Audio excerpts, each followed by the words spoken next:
platform, portraits of the 1961 Mississippi Freedom Riders.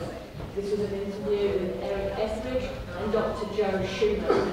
Those of you who are here for the first time, I introduce Joe as he's a leader here at the New York Society and also the Bergen County Ethical Culture. He's an activist in the field of immigration rights and asylum, and an academic also in the field of human rights at Columbia University.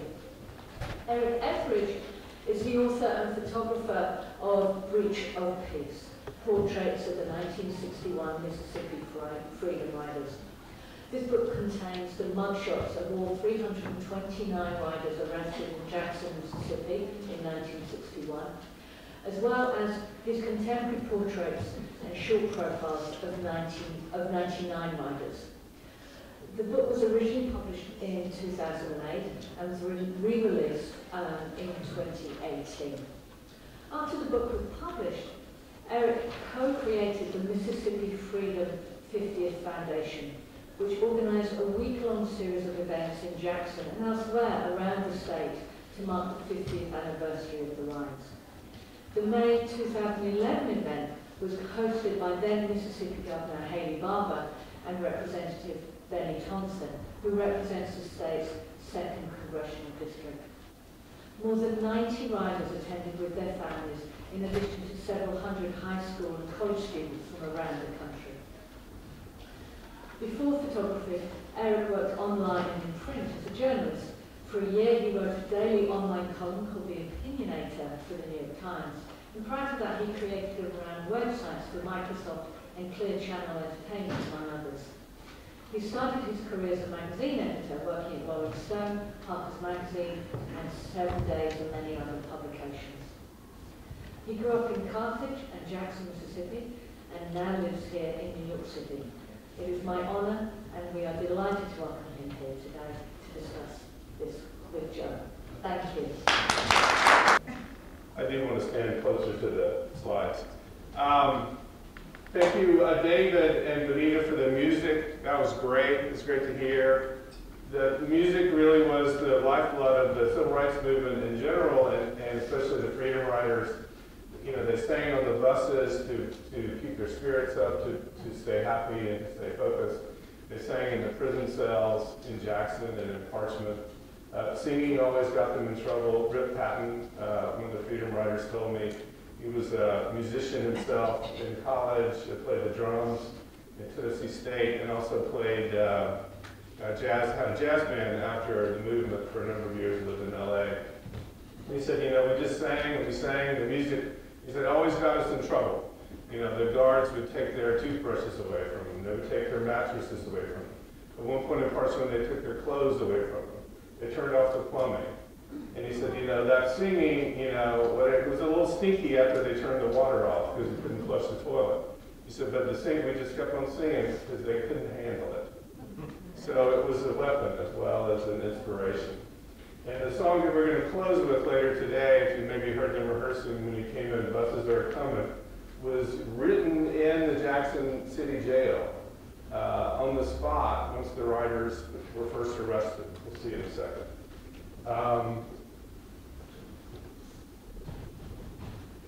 This is the cover of the new edition of the book. As Hazel said, it was reissued last year by Vanderbilt University Press. There's some flyers on the table over here. We're not selling books this morning, but you can order it online from Vanderbilt with a very hefty discount. You can also get it with Amazon. This is kind of the same discount. You can also get it from Barnes & Noble. You get your local bookstore to order it. It's around. It's available. Please check it out. This is the same as the first edition, except for it has more Freedom Riders featured in it than the first. And we will be sitting down to talk to Joe. I will be sitting down to talk to Joe in a second. But this is really a visual project. And I wanted just to see a few of the mugshots, which are really the heart of the enterprise here. The book is kind of a yearbook of the Freedom Rides. And the mugshots of all 329 people who were arrested are arranged in chronological order as they came into Jackson and got arrested. So this is the first group that came on May the 24th from Montgomery, Montgomery to Jackson. If you know your sort of generals and lieutenants of the civil rights movement, there are a few famous people here. James Bevel in the top corner. We've got David Dennis right here, who ran Mississippi Summer. Bernard Lafayette, who's very famous and one of the people who wrote Buses Are Coming. James Lawson and C.T. Vivian, who got the Presidential Medal of Freedom from President Obama a few years ago. Oh, sorry.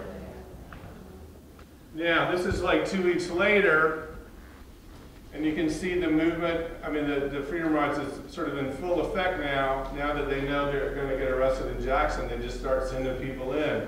Buses are coming. So you get the first group on June 8th is flown in from Montgomery to the Jackson airport. That's Percy Sutton on the second mugshot on the top. The second group has come from on a train from New Orleans into Jackson. And the third group is also from a train from Nashville into Jackson.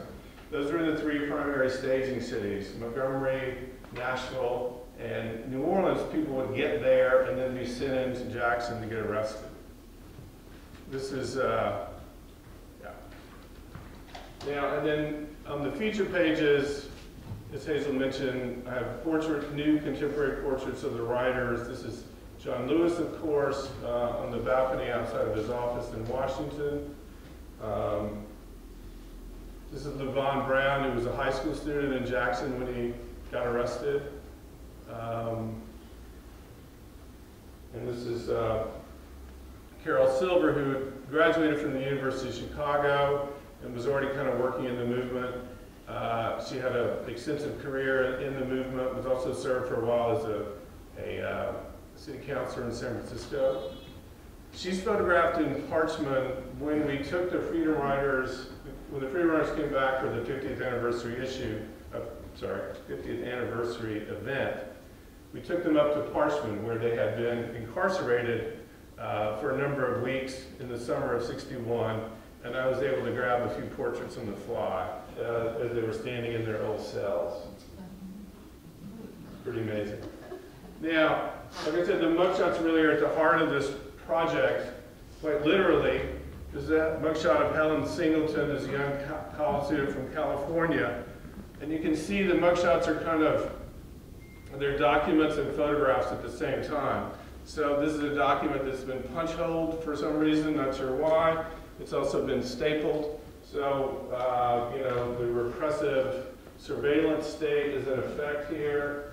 On the back of the mugshot, what's stapled to it was this information: her full name, date of birth, current address, birth city, etc. So this is where I started. You know, the back of all these mugshots, printed them all out, made a spreadsheet, and got to work. And you know, if you have somebody's full name and date of birth in the internet, you can do a lot of damage. But it's also a photograph at the same time as a document. So look at the expression on her face. I mean, it's kind of amazing, right? I mean, here she is. She's just been arrested in Jackson, Mississippi in 1961. This is not a good idea for her, right? And yet, that's not what she's saying to us with her face, with her eyes. She's saying, like, I know something that the jailers don't know. I know something that the police don't know. And so it's really remarkable that we have these images today to look at, to ponder, to think about. I mean, this is literally from the front lines of battle. And the mugshots, if you kind of,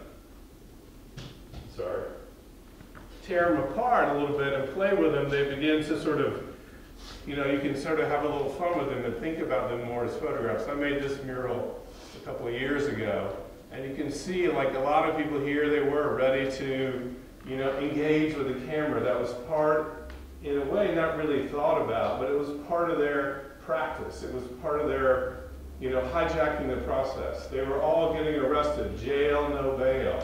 They were filling up the jails in Mississippi. They were trying to hack the system. And so being present for us years later in their mugshot is part of that. There's John Lewis again in the middle on the left. I love Leo Blue. I never got to meet him. He died. He's got a great shirt on, polka dots. That's the 60s. This is Stokely Carmichael in the bottom left. Go Bronx Science. Helen again here. And then when they turn their face away from the camera for profile, these are so, I don't know, I find they're very tender photographs. I mean, they're sort of, they can't defend themselves with a gaze anymore. The camera, even though there's no photographer there, there's somebody pulling the trigger, but you know, you just see these beautiful patterns start to emerge with the hair. And Catherine's, we'll talk about her in a second, Catherine Burks-Brooks. It sort of looks like a Rockwell mural of America or something. I don't know, these beautiful jawlines. And then you got, that's James Farmer in the middle left there, who was running CORE at the time and which created and ran the Freedom Rides. On the lower left there, you got Lula Mae White from Connecticut trying to sneak a peek at us. And right here, we have a Freedom Rider that we're going to talk a little bit more about in a minute.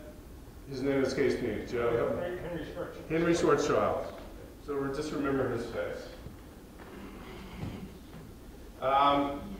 You can talk about the writers, and these are the last two people, then we'll sit down and start talking. But talk about the writers and divide them up in different ways. Geographically, about a third of them in Mississippi came from the Deep South, and they were almost exclusively black. A third of the 329 came from the Northeast and Midwest, and about a third from the West Coast. They were half black, half white, 3/4 men and 1/4 women, and they were young. More than 40% were under 21. 75% were under 30.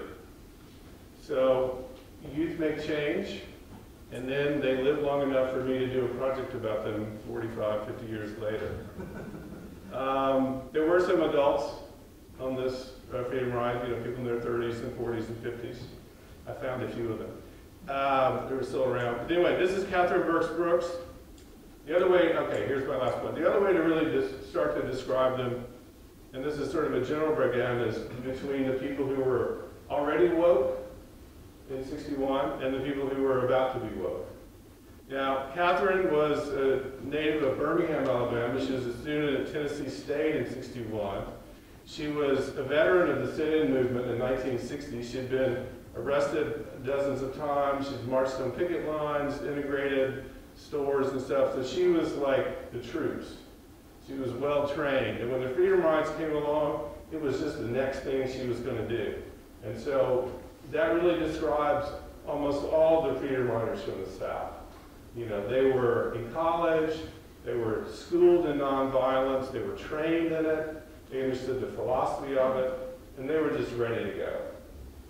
Catherine still lives in Birmingham today. She continued to work in the movement, and then as an adult, later on, she was both a school teacher and sold Maybelline cosmetics. And I was just with her in Montgomery presenting at the Freedom Rides Museum. She's really a great lady. Now, the unwoke, or the people about to be woke, there are a lot of people who, you know, open up a magazine or look at the newspaper in the spring of 1961 and saw the buses burning in Anniston, Alabama, the Freedom Rider buses, and they saw people being beat up in Alabama. You probably all remember some version of those images. And even though they had no training in their background, their parents hadn't drugged them to marches, they hadn't done anything necessarily in college, but those pictures made them want to go to Mississippi. This is Judith Freeze Wright. She was just graduated from Smith College. She had totally followed the sit-ins in 1960, you know, through the papers. And then when the Freedom Rides popped up, the next year, she graduated, she went south, you know, had no experience in this at all, and talks in the book about her sort of coming into this church in Montgomery, Alabama the night before they go to Jackson, and sort of being just overwhelmed by the songs that everybody was singing in this sort of boisterous, almost lusty way, and just sort of surrendering to it. And it was this moment that transformed her life. She came back to Mississippi to work for over a year with her husband in Freedom Summer. Later in the 60s, she was part of the anti-war movement. In the 70s, she was part of the women's movement. And in the 80s, she did a lot of work for organizations with AIDS. And she talks about that moment of walking into the church and hearing those songs and singing those songs as her political awakening. So this is what the Freedom Rides did. They brought new people into the movement. This is one of the reasons they were very successful. And this is really the 60s. This is what the 60s did for America. Thank you very much.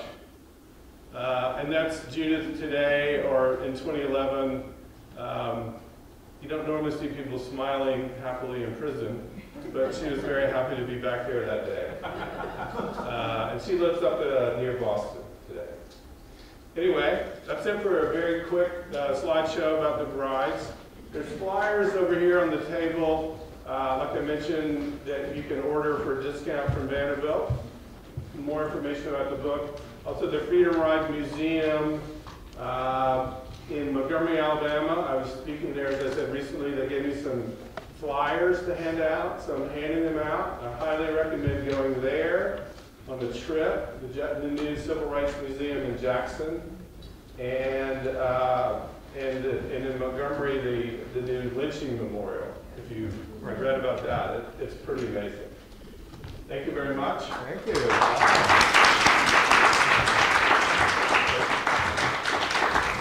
Well, thank you, Eric, for that introduction. Let's get into some of the details. First, I want to thank Benita again for your artistry.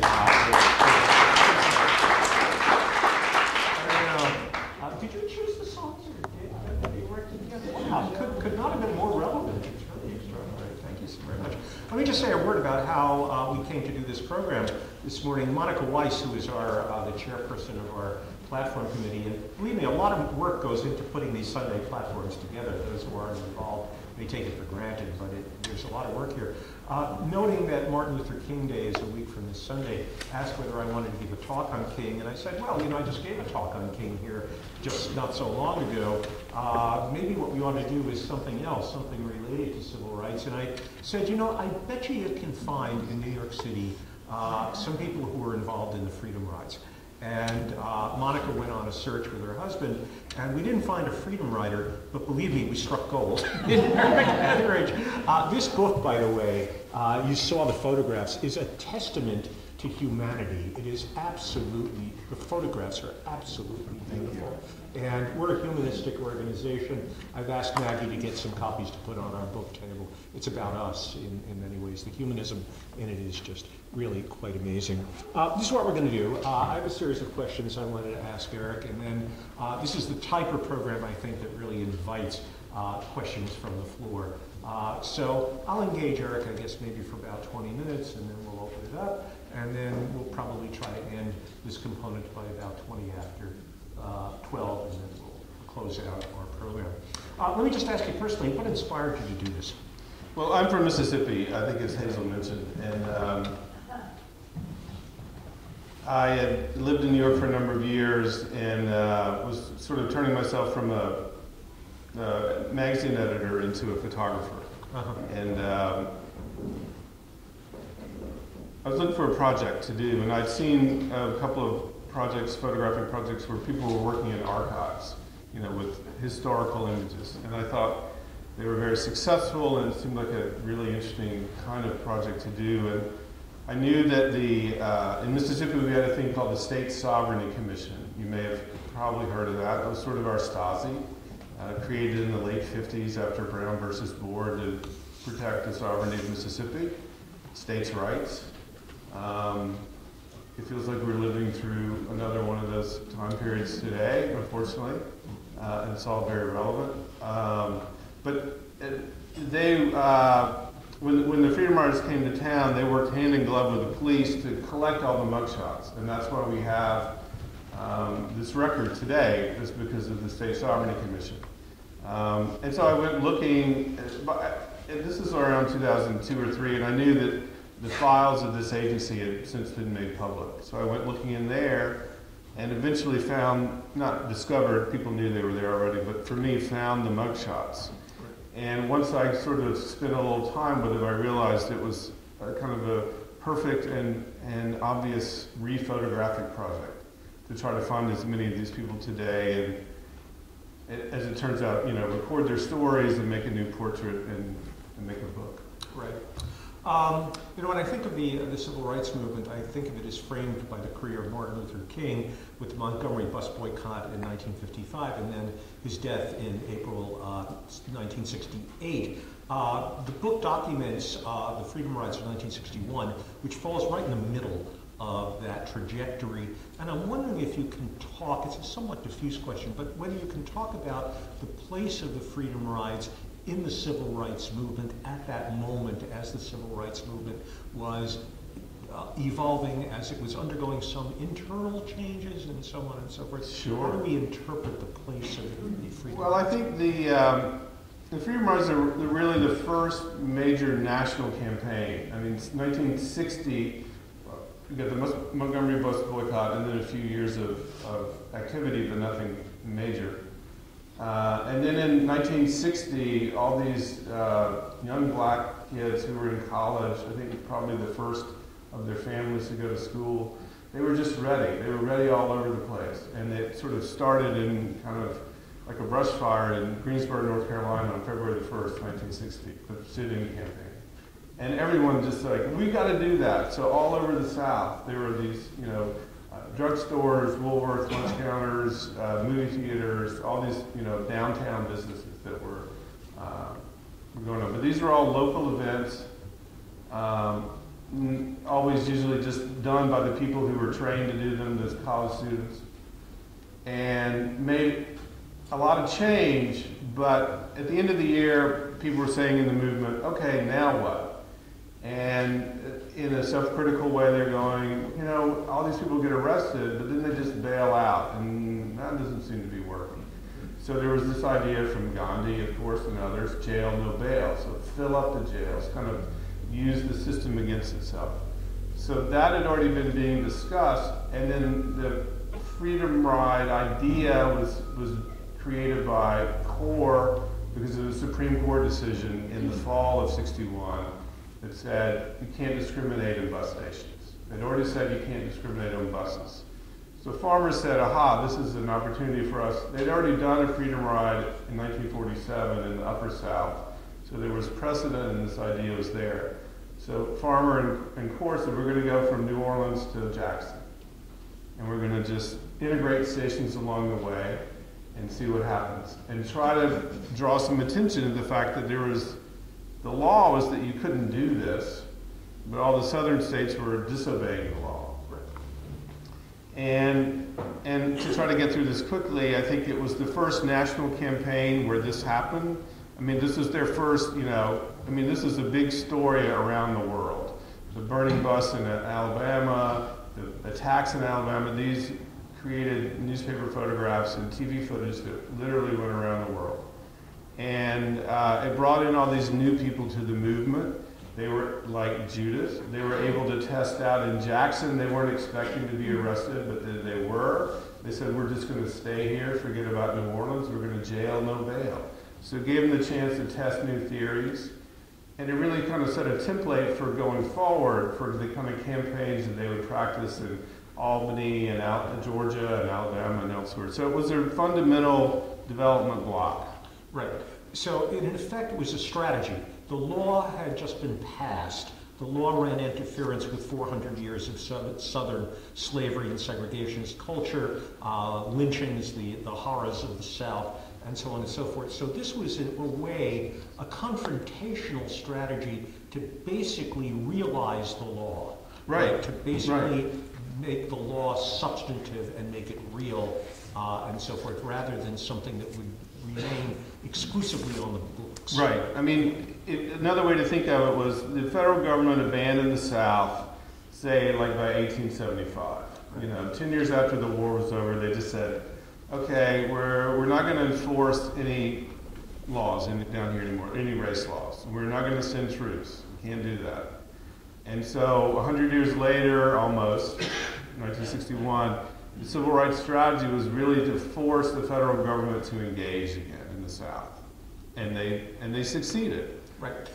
You mentioned CORE and the Congress on Racial Equality and James Farmer, and I want to stop there for a minute and review that a little bit. We think of the civil rights movement, of course, Martin Luther King as the central figure, and we think of the civil rights movement as coming out of the Black Baptist Church, and yet there were many loci of organizations and so forth. James Farmer, by the way, was close to the ethical culture movement and was not a religious figure. I'm wondering if you can talk a little bit about Farmer, about CORE, and how the freedom rides were actually organized.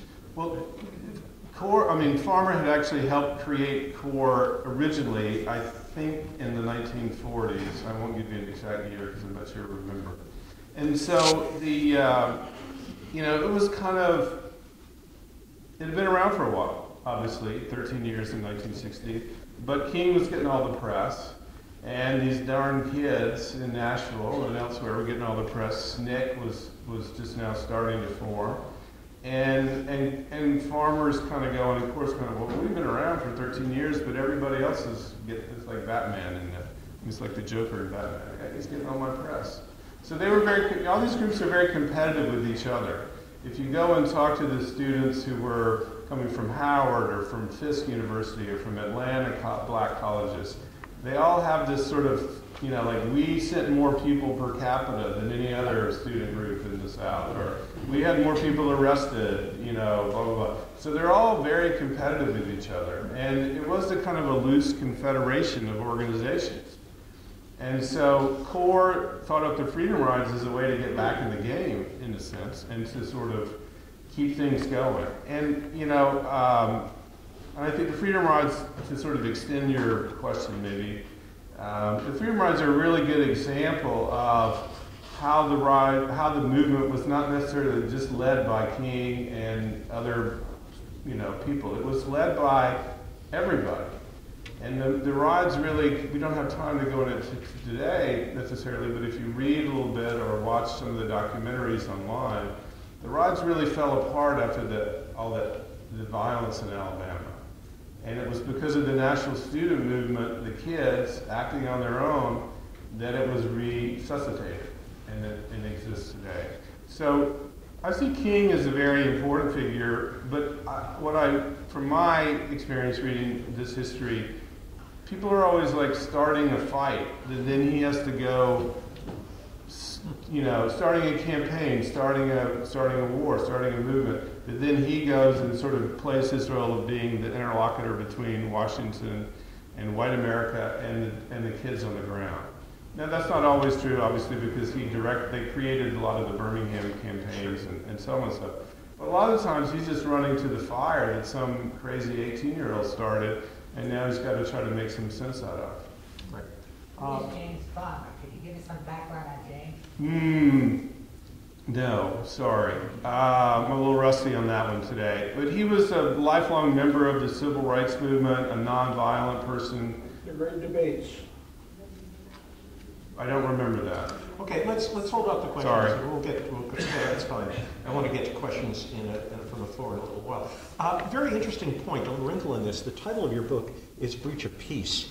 And I was fascinated by the fact that, as you've pointed out, what the Freedom Riders were doing was not illegal, right? Well, it was not illegal federally, but it was not really illegal locally, except for they were prosecuted and convicted of it. Yes, that's right. But they had to. I mean, you make a very interesting point that the state authorities did not want to introduce a racial component into charging them for what they were doing.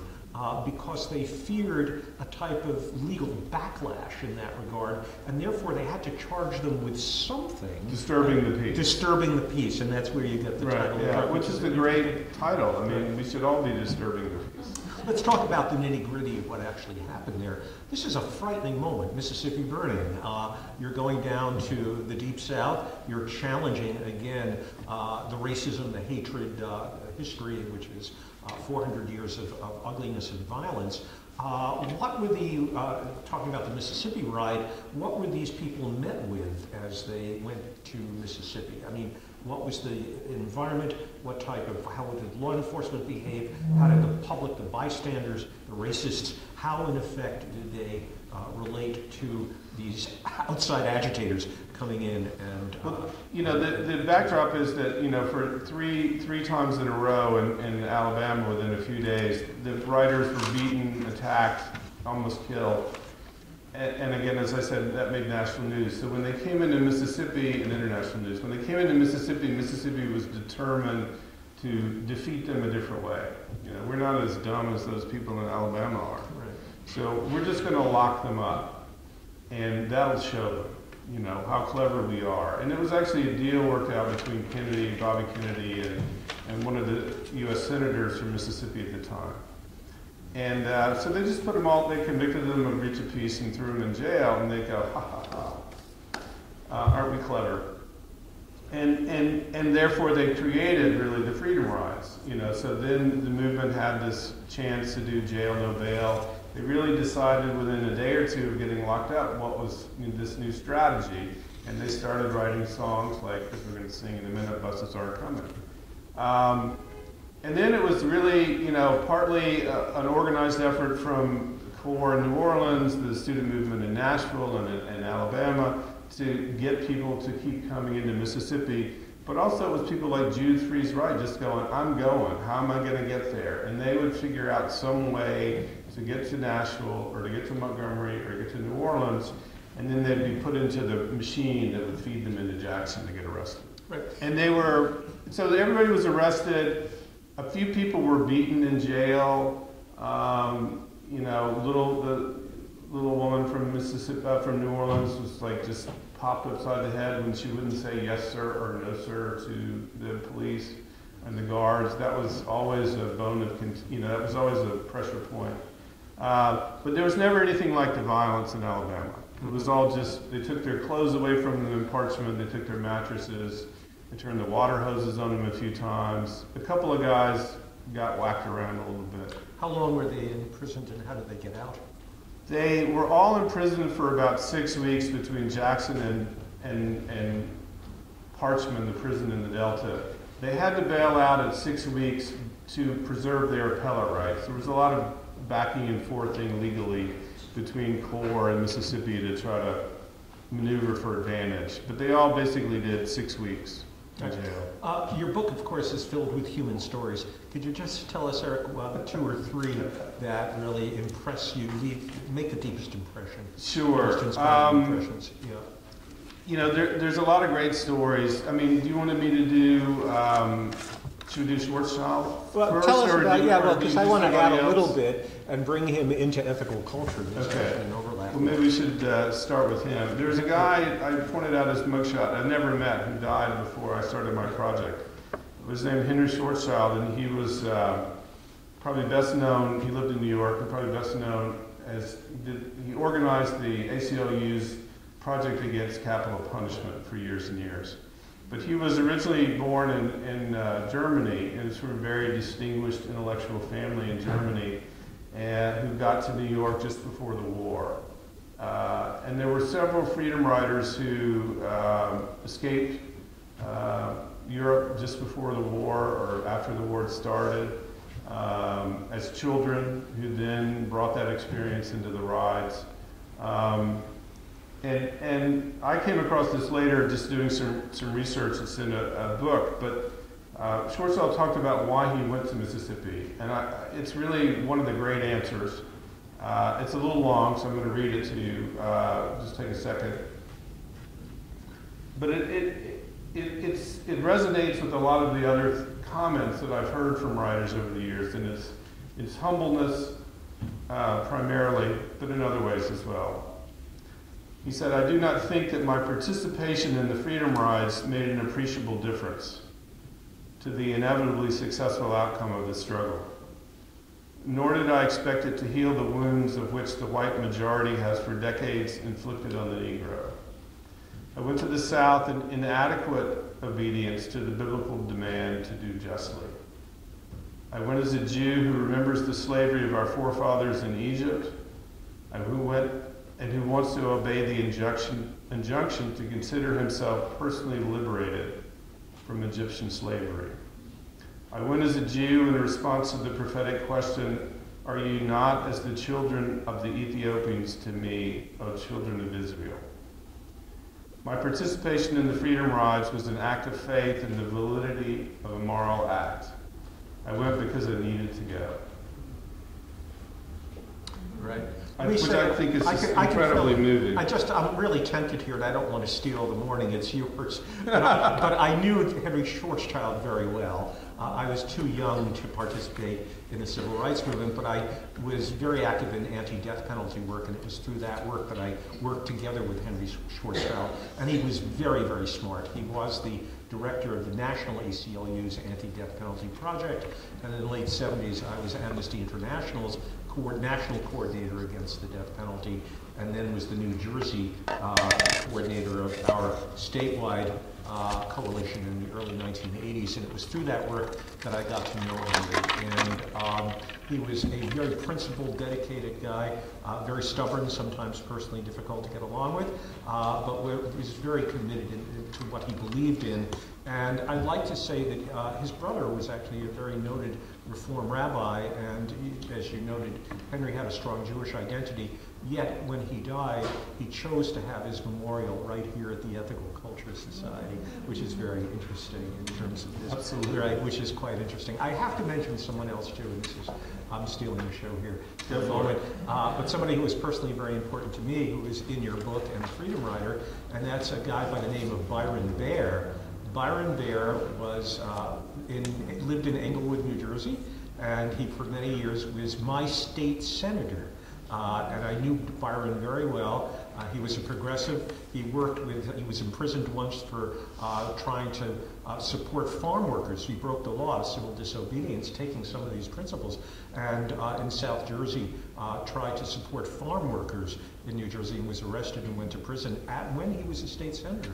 And Byron invited me to be a writer for him, to work on his staff, to write position papers. And I'm happy to say that I officiated at Byron's oldest daughter's wedding, and another daughter is currently on the Board of Education in the city of Hackensack, where I live. So I was happy to see Byron Baer. I met Byron right at the end of his life, and so I didn't have a chance to talk to him too much, but it's a fascinating fellow, and I talked to him a lot of the other writers about him. But he was another writer who was woke by the Freedom Rides. I mean, it really completely changed his life. And when he came back from Mississippi, he threw himself into politics and into CORE. The issues of CORE in northern states was a lot of job stuff, job equality and housing. And as Joe said, he was in the state legislature as a representative and then as a state senator for years. Right. But totally life transforming. Right, very good. I have a question. One thing that struck me in the book and what you presented before is how extraordinarily integrated and racially balanced the Freedom Rides were. It seems almost like a unique moment in American history, where you had an equal number, as you pointed out, of whites and blacks. And I'm wondering if you can comment on that. I don't know how, I don't know if anybody can take any credit for that other than just the people who got off their butts and went to Mississippi. I just think it was the way that it sort of worked out that time, but absolutely it was whites and blacks. Several instances in Jackson of the police telling white women that they were actually black and they were going to be put in the black cells. So a lot of weird kind of racial categorization mistakes going on by the police department. No, I'm white. But yeah, it was, they were always divided in the jails. Black men, black women, white women. They were a little more closer to each other once they got into Parchment, but they were always segregated by cells. No, but it seems to me, I guess the point I'm making, Eric, it seemed to be a moment of unique idealism in American progressive politics, where you could have whites and blacks cooperating together in such equal proportions. I mean, was there any claim that this was a white dominant movement? Or I think, that's a longer conversation, different conversation about, the movement itself was like, what is it going to take to keep making progress? that was a big question about Freedom Summer in 1964 was, do we include white people? Do we need white people to come to the South to get attention, to be martyrs? But I think that's, I don't know if I can really speak to your question directly, but it is a larger theme in the movement, and certainly several years later when the whites were kicked out of SNCC, things tended to resolve themselves that way later in the 60s. Yeah, just a few concluding questions from me. What was the contribution of the freedom rides to the broader civil rights movement? I mean, how is it understood in terms of... Well, I think, as I was saying earlier, I think, the ability to sort of roll out their strategy and their message at a national scale was very important, and showed them that these things would work at a national scale. Jail, no bail, nonviolent direct action, and that, people would join them. The other, it had other lasting effects indirect by changing the lives of all these people who then changed our lives by working in state government, by working in the women's movement, the anti-war movement, and the fight against AIDS. Really, though, another interesting thing that people don't know, unless they've read deeply, is that Mississippi was very closed at this time. You had sit-ins in Tennessee, Atlanta, the Carolinas, Virginia, Maryland. But in the Deep South, Mississippi was really locked down. And so when I interviewed a lot of the people who joined the rides as high school students from Mississippi, they would say things like what Jesse Davis said to me. So I remember when I first heard about the North Carolina sit-ins, I said, man, when can something like that happen to Jackson, come to Jackson? Because they knew that a solitary effort would just, end up them being beaten or killed. Emmett Till was first and foremost in their minds. I mean, this was just a few years ago. So they needed the organization, and so these kids all came out of high school, a couple of junior high school students. They joined the campaign, they got arrested, and then they got thrown in jail with Bernard Lafayette and James Bevel and James Lawson and James Farmer. And for a while, Parchman that summer was Movement University. They were all sitting there all day long with nothing to do, so they would talk about how to organize, how to do the movement. And so all these high school kids come out of Parchman at the end of '61, the end of the summer.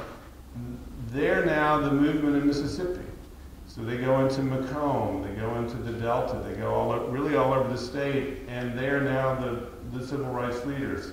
So the movement really transformed Mississippi.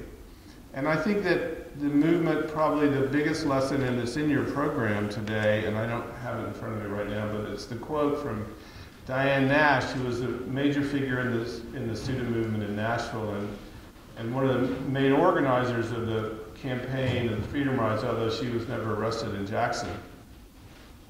And she said, we presented the South with a new, alternative, either desegregate or kill us.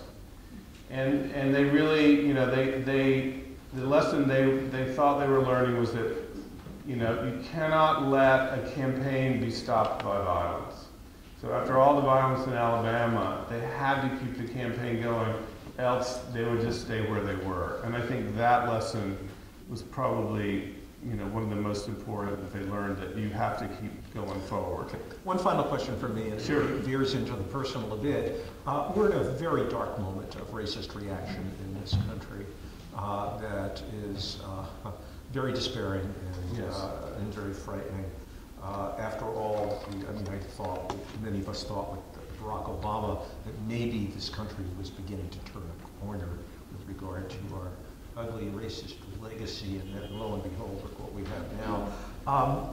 What relevance can we draw from the Freedom Rides that might be usable in this moment? I know it's a hard question. Well, actually, it's a good question. It's an easzy question. There are two things. Well, and then I just want to end with a question. Did the Freedom Rides speak to your sense of, personally, speak to your sense of optimism given what we're confronting now? I don't know if I'm optimistic. Well, okay. But yeah, I try. But I mean, I think that the thing to remember, and it's in my introduction to this one. We don't, the Freedom Riders were widely hated by pretty much everybody and attacked in '61. Today we celebrate them as we should. They've all been on Oprah, etc. And we're like, we love the Freedom Riders. But in 1961, they were, let's see if I can dig it out real fast. They were attacked by the New York Times. They were attacked by the government. They were attacked by the media. They were miserable frauds. They were deranged mammals. They were bands of insipid futilities. They were meddlers, bleeding hearts, publicity seekers, misfits, dupes, and un-American. Okay? So this is the same language that we've always heard from people who try to make change. The same language that we heard about Black Lives Matter. Whoever's protesting is doing it wrong. Colin Kaepernick, he's doing it wrong, right? This is always what they say. So don't listen to that. The kids are right. Whoever's protesting is probably doing it right. If they're kind of making it uncomfortable and an inconvenience, that's probably a good thing. So I think, the writers, they're just their personal courage and their willingness to put themselves in harm's way tells us we should, that's a model for each of us. And also that the point is for you to do something, not to look for the leader to do something. The point is to get on the bus and go. That's great. Time for some questions from the floor. Yes, this young lady over here. Yeah. Yes, I probably should remember, but I don't. What was the effect of the rides on interstate travel? Okay, so they won. They forced the federal government to get involved, and in September of '61, under sort of, because Bobby Kennedy had kind of made this happen, the Interstate Commerce Commission issued new rulings and policy that all stations in the South, bus stations, train stations, airports, could not be segregated anymore. So it was still a matter of enforcement, but they won. Right. Very good. Bob. I was in Jackson in the I guess the 90s, and it appeared normal, but I knew it wasn't. Things were going on. Was there anything major going on in Mississippi in the 90s? Not like this. So, Mississippi is still kind of in a kind of post-Reconstruction state, I think. I think most of the South is in a post-Reconstruction state. I've been reading a lot of Reconstruction history lately, so that's my bias right now. All these governments are still predicated on the constitutions that were written after the redemption, after the whites took power again. And Mississippi is still a state that solves primarily for whiteness first. Just why, economically, otherwise, health, education, it's not so good because you have to solve for whiteness first. I think there's actually more stuff going on now with new generations of politicians, like not in Mississippi, but Stacey Abrams, you saw in Georgia. There are people like that coming up, second and third generations after the movement that I think I'm encouraged about. And the Take Down All the Monuments campaign is also very encouraging. Abe? I'm sorry. Yeah. I was running a community center in East Harlem in the 60s, late 60s, early 70s. And white women came up for jobs because they were thrown out of the movement by Stokely Carmichael and others. And what I found, because I've been involved with African Americans on my job and in my own family and in my neighborhood, that there have been swings. And there was a swing there at that time, and there was another one with the black Muslim movement, and there is one now. Young militants that I've spoken to, the right, the nonviolent movement, they said it didn't stop the cops from killing innocent blacks And I've been to forums and meetings where it was very hard for me to make a point that the nonviolent movement is really the only way to go. I mean, nonviolence was very hotly debated by the Freedom Riders and by everybody in the movement. And you know, you had true believers like James Lawson and others at that level who really, you know, who really bought into that. That was their, you know, that was their religious feeling. I mean, it's very religious based. And then other people who were like, I don't know, if I really want to be nonviolent. You know, Catherine Burke Brooks, you know, we talked about earlier, she would tell me stories about, you know, people coming at her with cigarettes to like stab her, and she was like, I just want to like punch that guy. So, but a lot of them knew that, you know, they were willing to try it in the moment. It's like, well, this seems like an idea that might work, and I'm willing to test it.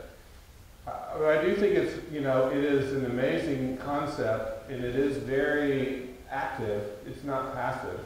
But people, you know, there is a lot of debate about it. There was a lot of debate about it then. I can see why you'd be hard. It's a hard sell today. I mean, it's a really, it's a radical idea, and it's hard to see how that works. But it does. It did. Okay, one last question, Ken.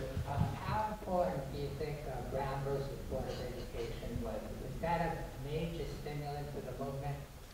Well, it was certainly a major stimulant to the anti-movement. So, you know, after Brown versus Board of Education, right away in Mississippi you had the Citizens Council being started, which was kind of, people called it the Uptown Klan. It was the bankers and the insurance salesmen and whatnot who banded together to sort of keep things as the way they were. And then you had, and then a few years later, the Mississippi State Sovereignty Commission was formed. So it was certainly, you know, in Mississippi we used to call it, I forget the day of the week that the decision came out, but it was always known as Black Monday or Black Thursday, I can't remember. But I think what was really motivating the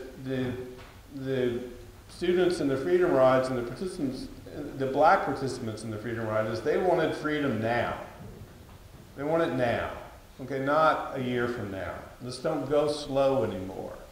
They want it now. They wanted desegregation. Well, they wanted everything. They wanted to be able to vote. They wanted to not be killed for voting. They wanted to be able to, you know, get a job and make money. They wanted everything, and they want it now. So I think, yes, in the sense that it was, you know, progress, it was inspiring to them. Hey, you know, this morning has been a gift. This has been extraordinary. Thank you, Joe. Thank you so very much.